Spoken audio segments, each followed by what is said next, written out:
আজকে আমি চিকেন কষা বানিয়ে নেবো, তার জন্য নিয়ে নিয়েছি এখানে কিছুটা পরিমাণে চিকেন। এটা ভালো করে ধুয়ে পরিষ্কার করে নিয়েছি, কড়াইতে ঢেলে দিচ্ছি। একবারে আমি এটা মেখে তারপরে ওভেনে বসিয়ে দেবো। প্রথমেই দিয়ে দিচ্ছি পরিমাণ মতো তেল। আপনারা এখানে সাদা তেলের বদলে সরষের তেল ব্যবহার করতে পারেন, তো আমি সাদা তেল ব্যবহার করলাম। দিয়ে দিচ্ছি অর্ধেক পাতিলেবুর রস,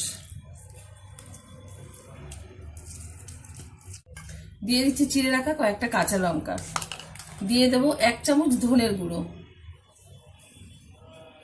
দিয়ে দিচ্ছি 1 চামচ উঁচু উঁচু হলুদ গুঁড়ো, দিয়ে দেবো 2টো তেজপাতা, কিছুটা কুচিয়ে রাখা পেঁয়াজ, দিয়ে দিচ্ছি 1 চামচ রসুন বাটা, আর দিয়ে দেবো পরিমাণ মতো লবণ। এবার ভালোভাবে উপকরণগুলো একসাথে আমি মেখে নেব। মেখে নিয়েছি। আমি কিন্তু চিকেনে যে চিকেনটা আজকে ম্যারিনেট করলাম, এটাতে কিন্তু কোনো আদা ব্যবহার করিনি বা কোনো ঝাল লঙ্কার গুঁড়ো বা কাশ্মীরি লঙ্কার গুঁড়ো ব্যবহার করিনি। এতেই যা কালার হবে এটাতে কিন্তু ভীষণ টেস্টফুল হবে।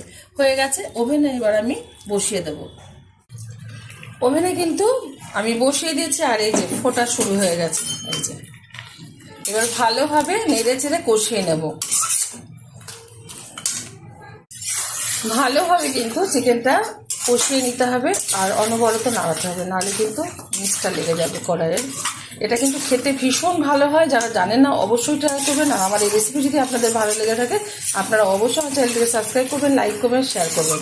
আর এরকমভাবে একবার চিকেন রান্না করে খেয়ে দেখবেন, যে কোনো কিছুর সাথে ভীষণ ভালো লাগবে। দেখতে যদি ভালো নাও হয়ে থাকে, কিন্তু খেতে দুর্দান্ত হবে। কারণ অনেকে সাদা তরকারি পছন্দ করে না, তারা কিন্তু একটু কাশ্মীরি লঙ্কার গুঁড়ো ব্যবহার করতে পারেন। তো এরকমভাবে রান্না করলে বেশি ভালো হয়, সেই কারণে সেটা করে দেখাচ্ছি। দিয়ে দিচ্ছি এখন কিছুটা গোটা গরম মশলা, আবারও নাড়িয়ে নিচ্ছি। চিকেন থেকে কিন্তু জল ছাড়া এই যে শুরু হয়ে গেছে। যত চিকেন সিদ্ধ হবে ততই কিন্তু জল ছাড়বে, আর এই জলেই কিন্তু আজকে আমি রান্না করে নেবো। এখানে কোনো জল ব্যবহার করব না।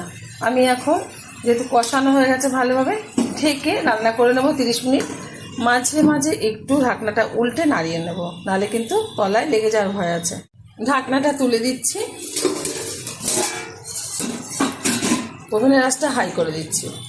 কতটা পরিমাণে চিকেন থেকে জল বেরিয়েছে, আর তাতেই কিন্তু সুন্দরভাবে চিকেনটা সিদ্ধ হয়ে গেছে। এই অবস্থাতেই নামিয়ে দেবো, আর গরম গরম ভাতের সাথে এটা সার্ভ করবো। আপনারা অবশ্যই ট্রাই করবেন। দেখা হবে পরের ভিডিওতে নতুন কোনো রেসিপি নিয়ে। ধন্যবাদ।